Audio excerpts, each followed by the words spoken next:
Good morning, Pride League. Just want to say that it was a wonderful week in football last week. My Texans got the W. Cincinnati looks awful, but a win's a win. Gotta put a W in the win column before any of this playoff stuff starts talking. But it was also a shitty week in fantasy. I put up a decent 147. My opponent put up 153. Good on you, kid. It was kind of heartbreaking to know that I left a lot of points on the bench. But I mean, everybody could probably say that. Am I right? But let's move on. Let's go ahead and recap last week. Starting with mine, I had my picks. I think I'm 3-3. Disabled Vigilantes, they ended up losing to A Storm is Brewing, 153 to 147. So that's one of my picks down.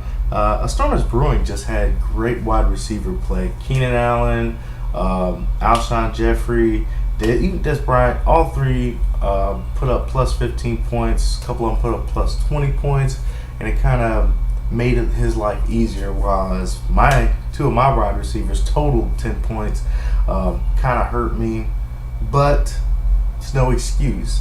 You got to go in there and you got to win.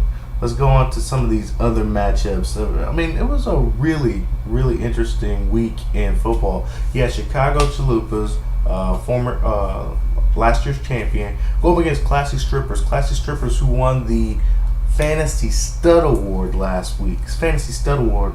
And, you're like, okay, if anybody's going to knock out Chicago Chalupas, Classy Strippers' performance last week should do it. Guess who wins?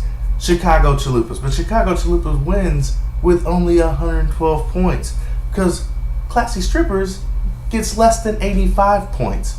That was a shocker for me, but like I said, you get W's wherever you can. Classy Strippers was like the Jets, the Bengals, or the Browns this week. It was horrendous looking.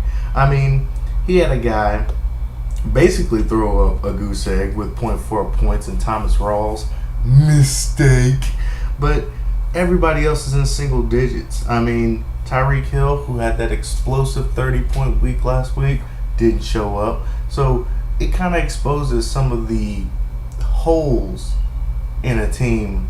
Like, God, you expect Tyreek Hill to give you at least 15. This was just a really, really off week for Classy Strippers. I had Chicago Chalupas winning that, so I'm 1-1. Next matchup, we got Miami Dies versus When I Dip, You Dip. I just really, the name is kind of off, but who cares? I had When I Dip, You Dip winning this match. I figured Miami Dice would crawl into a hole after I beat him so handedly last week. I just figured he would regress, but he didn't. This was an incredible performance by Miami Dice with 157 points. Coming up with When I Dip, You Dip. He had a guy put up a goose egg. Jordy Nelson, I think, pulled a hammy within the first series, definitely. The Rams defense giving him only 1 point. This was not a week to go up against the guy who scored the most points in the league. So now I'm 1-2 with my matchups. The Grind is Real versus Down Goes Frazier. We got a classic battle. Both of these guys have some history in the league. But when it comes down to it, Down Goes Frazier really went down himself. I mean, it was brutal out there. The Grind is Real is probably the most sound team right now because of, Ezekiel Elliott being here, Crabtree going off for 3 touches. It was nasty. I mean, every week's not going to be like that, but you got to think that Crabtree's going to be involved in the Raiders offense. He's not going to get 30, but 15 is probably a good metric for him. Julio's always going to provide a stimulus of points. Grind is Real is for real, even though Ezekiel Elliott only had 6.2 points. We look on the other side of the fence. Adam Frazier is poo-poo. He's got some injuries apparent. Jordan Howard isn't the guy we thought he was. But I guess that serves you right for choosing a Bears player. The Bears are not right in the world. They are at the bottom with Cleveland and the Jets. They have some young talent and potential, but when you try to bank on that, you get 0.7 points. Throw in the fact that your wide receiver and tight ends didn't help you with the exception of Jarvis Landry. Derek Carr pulled it out, but Derek Carr's throwing to the other guy's player, Michael Crabtree. It kind of doesn't help you when you have Tom Brady on the bench. I have to grind as real as winning that one just because his team has a little more stability. So right now, I am 2-2. Moving on to flawless victory and lazy pugs. Still flawless victory, dealing with a lot of Hurricane Harvey issues. I think it's going to affect his play. I mean, I have to be impartial. Good friend of mine, but I have to be impartial. With the way his bench looks, the inactivity on the free agent auction wire, this is starting to look very absentee, especially from an owner that hasn't paid. Gotta say, my concerns are mounting, but I know this owner.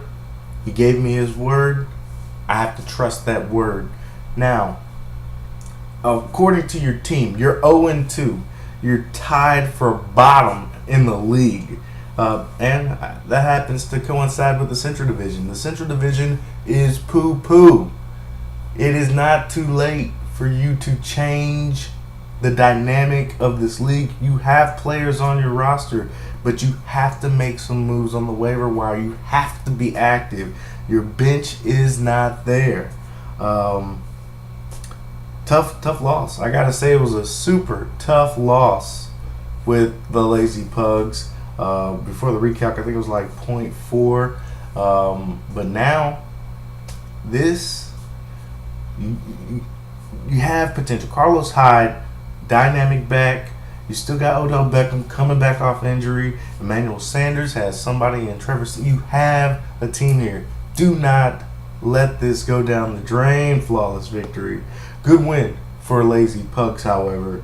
1-1 keeps you relevant. The West looking as strong as the East, but I'm not going to say it is that way. Great performance from Drew Brees and Michael Thomas. It gives you about what you need, but Jason Witten being the #1 fantasy tight end in the league, good pick. And if this is his twilight, he's going out with a bang. I had Lazy Pugs winning this one, and I knew it was going to be moderately close, but that puts me at 3-2. Now we got Bull City versus Kirk's Jerks. Kirk's Joyks disappointed me last week. Will he disappoint me again because I had him winning? Of course he does. Kirk's Jerks is a jerk. But, Christian McCaffrey not showing up like we thought he would. But Kareem Hunt, booming. Business is booming for Kareem Hunt. If I could take what Antonio Brown says, this is ridiculous. Kirk's Jerks has Kareem Hunt, who's basically put up 80 points in 2 weeks and still can't find a way to win. That says something about the rest of your team. Granted, he played a Bull City team minus David Johnson and still couldn't compete in points. This is a problem. Rob Gronkowski, he's facing some minor groin, irritation. He's always got the back looming. Gronk's fine. He's absolutely fine. This is a monster among men, and he will terrorize the league. My biggest concern is Demaryius Thomas. When Demaryius Thomas gets any kind of nagging injury, his production value goes down. Emmanuel Sanders goes up. And I don't even know who the tight end for the Broncos are, but somebody should be starting that guy. That's a given. Somebody should be starting that guy. That's what's going to happen in Denver land. I had Kirk's Jerks winning this one. He disappointed me again. My picks for the week, 3-3. I have to do better. 2-4 last week, 3-3 this week, but I am getting better. Let's check out this week, shall we? Let's go with some pretty key matchups. In my game of the week, features none other than yours truly and Chicago Chalupas. Now, these are the two top teams in the East. We also got a guy by the name of Adam Frazier trying to keep up. We also got a guy by Bull City trying to keep up. But this matchup is probably going to be what determines who runs the beasts of the East. We play each other twice, and we dominate this freaking league. Anyway, Chicago Chalupas, 2 trophies. You can't argue that. Obviously, me, I'm a playoff contender most years. I'm trying to still look for that wonderful, wonderful championship. But let's preview this, shall we? Who do I have winning this one? None other than yours truly. Disabled Vigilantes is a monster, especially when it comes to projections. I'm not a projections meister. I don't really rule by that. But when you look at it, the team is solid. It's got number 1 wideouts all the way across the board, even though they were kind of lackluster last week. And you got 2 of the top backs in the league. Even though Le'Veon Bell hasn't exploded yet, you have to expect it coming. I mean, I doubt he'll be a Todd Gurley situation last year, but I got Todd Gurley this year, and that motherfucker is booming. Business is booming. So this week, I'm not playing the Texans D. Can't do it. I mean, the Patriots, I'm not testing Tom Brady with his new home opener in Foxborough. Fuck that. Not doing it. I got one of the best tight ends in the league, Travis Kelce, and I just got to hope for some moderate wide receiver play. I'm starting 4 of them, so I should expect at least 40 points from my wideouts. That's just easy. I mean, I'd like some of these guys to explode. They're the number 1 talent on their team. Explode for me, please. As far as Chicago Chalupas goes, Aaron Rodgers is Aaron Rodgers. I don't buy into that Aaron Rodgers is done or, relax. RELAX. Relax. Aaron Rodgers is still going to be a fantasy monster, and if you doubt otherwise, you're sorely mistaken. Melvin Gordon and Kerryon Williams, it's his time to shine his debut Monday night. He's going to do his dang dizzle against the Cowboys. Holy defense. And I'm not talking religious, baby. I'm talking about they got holes for days. Antonio Brown, you always got to watch out for that guy. It's going to be a close matchup. It's going to be really, really close, but I got to say, I've got the edge. I got the more sound team, the more proven team, and it's going to show this week. Next, we got Kirk's Jerks versus When I Dip, You Dip. So I guess he's hoping that when his fantasy value dips, that the other team's fantasy value dips. And this week, he's got a matchup that is probably going to go that way. Kirk's Jerks definitely plays to his opponents. And unless Kareem Hunt grabs him a 40 burger, this could be a wipe out. Who do I have winning this matchup? None other than Kirk's Jerks, because I think Christian McCaffrey's going to go off. I think Kareem Hunt's going to go off. I think Kirk Cousins is going to have a day, as Oakland comes to town. This could be the week that Kirk's Jerks puts up 180. I really, really feel that way. He's burned me twice this year. Hopefully he doesn't burn me for a 3rd time. Kirk's Jerks for the win. Next, we got Down Goes Frazier versus Bull City. Bull City trying to remain relevant in the East. And because with the beast in the East, it gets nasty. Down Goes Frazier should be an easy win for Bull City.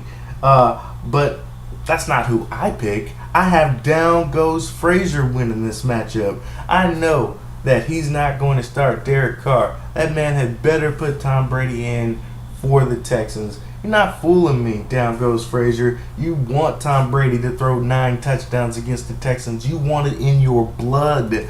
But you do have some kind of questionable players on your team, but I feel that they're going to play through that. You're going to start the right players. You get the win this week. Down Goes Frazier, putting Bull City on the mat. Next, we have Lazy Pugs versus A Storm Is Brewing. Lazy Pugs coming off a valiant effort last week, going up against A Storm Is Brewing. I'm afraid I got Lazy Pugs winning this one, simply because this is a hopeful pick. I'm just hoping that Drew Brees comes out and decimates one of the teams that happen to beat me. Yeah, I'm a little bitter. Yeah, I'm a little salty that I left some points on the bench and could have beat you. But if you're man enough, meet me in the playoffs, Ryan Grove. Meet me in the playoffs, baby. But I have Lazy Pugs busting you down in the showdown for the West. This is the middle ground of the West, reaching for the top spot. I have Lazy Pugs knocking you off. You know why? Because you don't have the moxie, kid. You had the moxie to beat me, but I think you wasted it. I think you drained all the moxie out of your team. Lazy Pugs for the win, baby. Now that I got that out of the way, got it out of my system, we got Flawless Victory versus The Grind Is Real. Now, this is one of the matchups where The Grind Is Real really would have needed to go into his, free agent auction money, picked up some of these talented wideouts as some of his are banged up. Dak Prescott banged up, DeMarco Murray banged up. I just think that he needs to be trying to make some moves, trying to make some actions if he wants to salvage this season, because going up against The Grind Is Real, that's real, baby.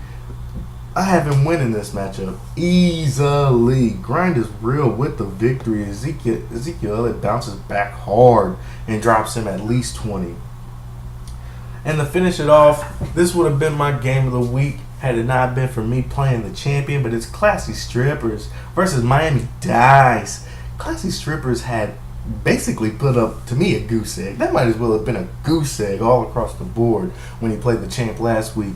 But this time he plays Miami Dice. And Miami Dice, I'm going to give out my most improved, my fantasy dud, my fantasy stud here. But a little preview, Miami Dice is for real. If Cam Newton comes back the way he is, Miami Dice is for real. He took a L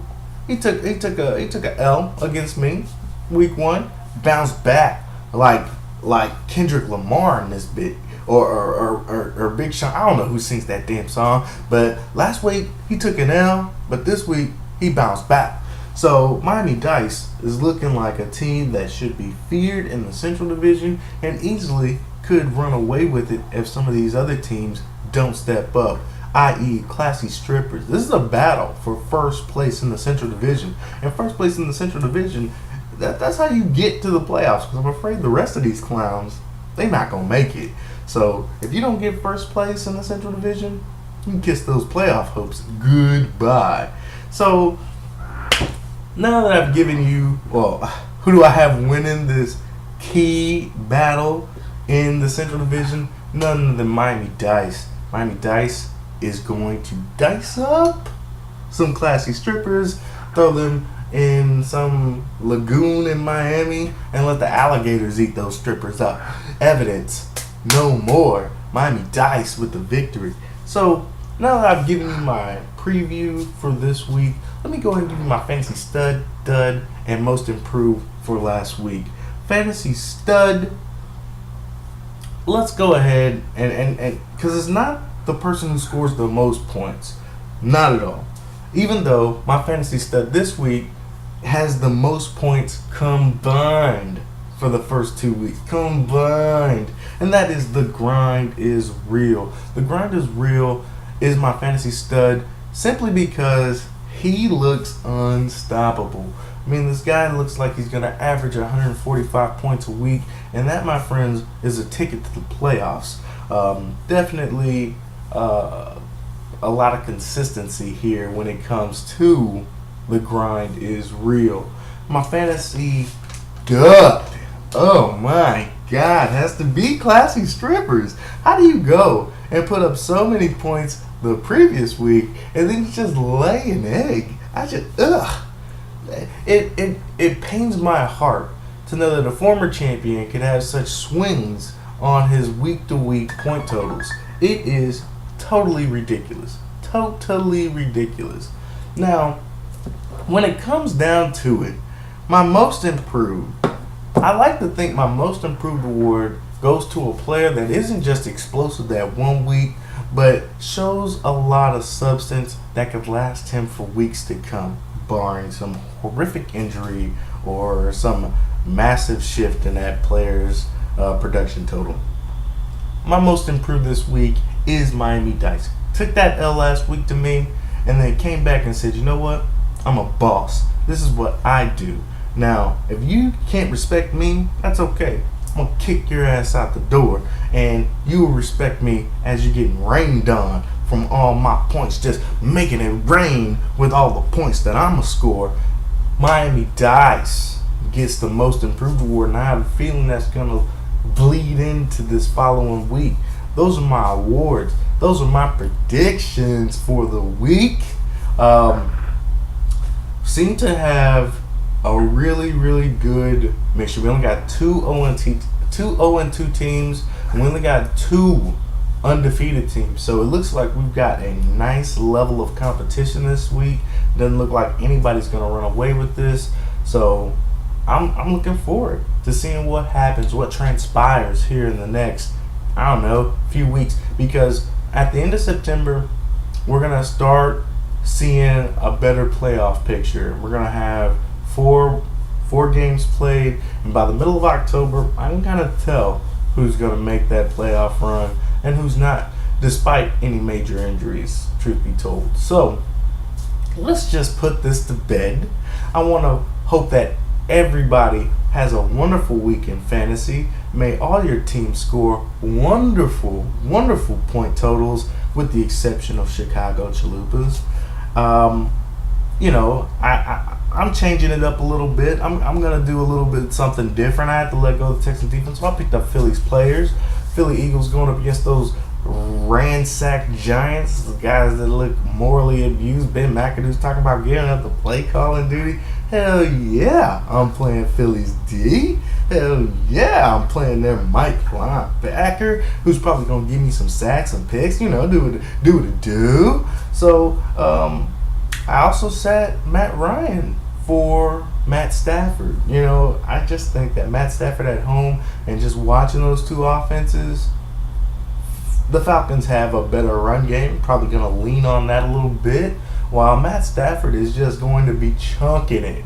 He's going to just throw it up, and that's what I need from my quarterback. So Matt Stafford might end up being my quarterback going forward. If anybody wants to look at Matt Ryan as maybe their potential starter, the MVP, holla at your boy for some trades. I don't know. I tried to put the trades up. I got Travis Kelce. He kind of went off. He's looking like he could be the number one tight end for days to come. But nobody on my team is, outside the limits. I will trade Lev Bell. I will trade Todd Gurley. Offer's gotta be sweet though. Brother got a sweet tooth, so make the offer sweet. So as you can see, this is most likely gonna be the roster I start with, pending some injury updates. But this is what you see is what you get. I'm giving it to you, Chicago Chalupas. Can you match my roster? Can you match wits with the great? Let's see if you can. But this video is long enough. Gave you everything that you needed to know for this week. I'm just gonna wish everybody a fond farewell, and yeah, let's get it going for week 3 of the fantasy season. Hope you enjoyed the picks. Hope you got what you wanted. Let's make this great. Peace!